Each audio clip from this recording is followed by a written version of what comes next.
এই ক্ষণস্থায়ী দুনিয়াতে গতকাল দুপুরে সামাজিক যোগাযোগ মাধ্যমে হঠাৎ করেই ছড়িয়ে পড়ে গায়িকা ও ইনফ্লুয়েন্সার বর্ষা চৌধুরীর মৃত্যুর খবর। বর্ষার ভেরিফাইড ফেসবুক পেজ থেকেই প্রথমে জানানো হয় যে বর্ষা মারা গেছেন।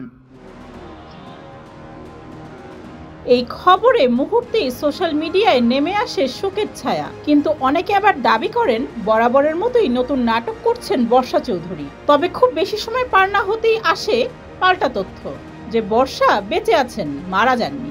নারী উদ্যোক্তা ও সোশ্যাল মিডিয়া ইনফ্লুয়েন্সার বারিশহক জানান, বর্ষার ফেসবুক পেজ থেকে কে বা কারা মৃত্যুর ভুয়া তথ্য প্রকাশ করেছে।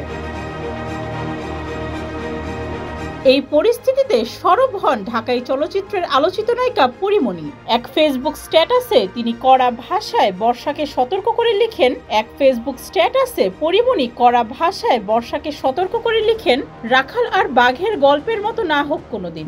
মৃত্যু নিয়ে এমন মজা আর নিয়েন না, বা কাউকে নেয়ার সুযোগও দিয়েন না ডিয়ার বর্ষা চৌধুরী। যেদিন আপনি সত্যি সত্যি চলে যাবেন সেদিন আপনার জন্য শোক প্রকাশের জায়গাটা অন্তত রাখেন। জীবন সুন্দর হোক।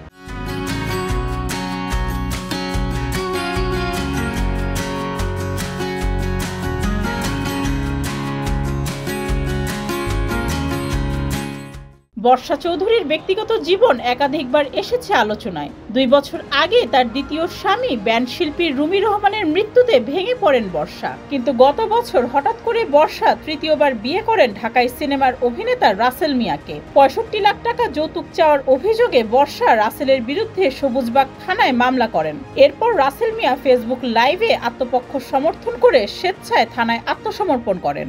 এরপর রাসেল মিয়াকে ডিভোর্স না দিয়েই বর্ষা চৌধুরী বিয়ে করেন সাংবাদিক আকাশ নিবিড়কে। এরপর বর্ষা আবার প্রেমের ফাঁদে ফেলেন নায়ক মুন্না খানকে। এরপর শোনা যায় যে গোপনে জ্যাকি নামের আরো একজনকে বিয়ে করেছিলেন বর্ষা, যিনি আত্মহত্যা করেন। সুস্মিতা, যুগের চিন্তা।